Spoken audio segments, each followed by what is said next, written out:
Bersama kuasa hukumnya, Gideon Tanker mendatangi rumah pribadinya di kawasan Cempaka Putih 15 nomor 28.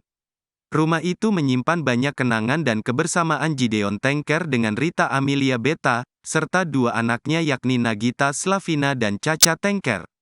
Dalam kesempatan tersebut, Gideon Tanker meminta agar Rita Amelia segera mengembalikan kunci rumah dan memperbaiki rumah tersebut seperti sedia kala.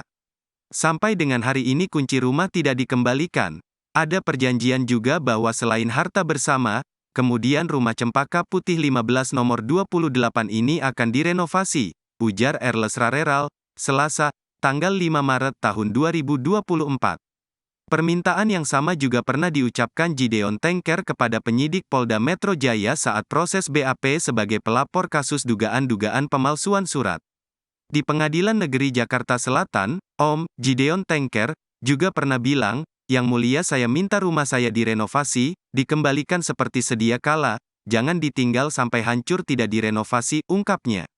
Mendengar penjelasan dari kuasa hukumnya, Gideon Tanker pun memberikan penegasan kepada mantan istrinya agar segera memperbaiki rumah itu. Harus direnovasi, tegas Gideon Tanker. Ditanya apakah sebelumnya dirinya pernah meminta kunci rumah kepada Rita Amelia, Gideon mengaku itu bukan tugasnya. Menurutnya, pihak Rita Amelia lah yang seharusnya sadar dan segera mengembalikan kunci rumah itu. Mestinya sadar sendirilah, kami sudah selesai pakai, oke kembalikan, nah ini tidak ada, sampai begini aja keadaan rumah jalan berapa tahun enggak tahu saya juga enggak mau ingat-ingat, bukan tugas saya soalnya, jelas Gideon Tanker.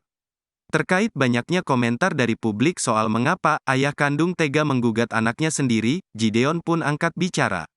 Dirinya mengaku itu bukanlah gugatan, melainkan hanya meminta kesaksian. Bukan menggugat, itu cuman meminta kesaksian.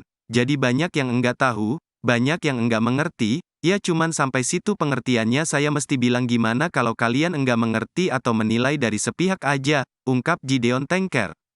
Sebagai kuasa hukum Gideon Tanker, Erles Rareral pun kemudian menjelaskan apa saja gugatan terhadap Rita Amelia Beta.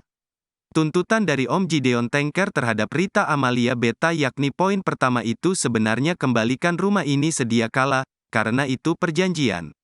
Kemudian, keuntungan-keuntungan dari Framerits dibagi dua. Namun yang kita masuk ke gugatan yakni harta gono gini, karena yang mengenai rumah ini hanya perjanjian lisan.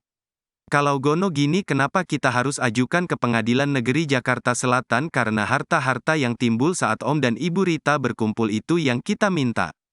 Di mana-mana sudah selayaknya harta-harta itu dibagi setelah bercerai baru Rita boleh menikah. Tapi di sini terbalik, jelas Erles Rareral. Jadi ada dua ya, gugatan 502 terregister dengan nomor perkara 502 Pengadilan Negeri Jakarta Selatan dan laporan tindak pidana dugaan memberi keterangan palsu, pemalsuan surat, nanti tinggal teman-teman penyidik untuk mengusut lebih jauh, tambahnya. Download Tribun X sekarang, menghadirkan lokal menjadi Indonesia.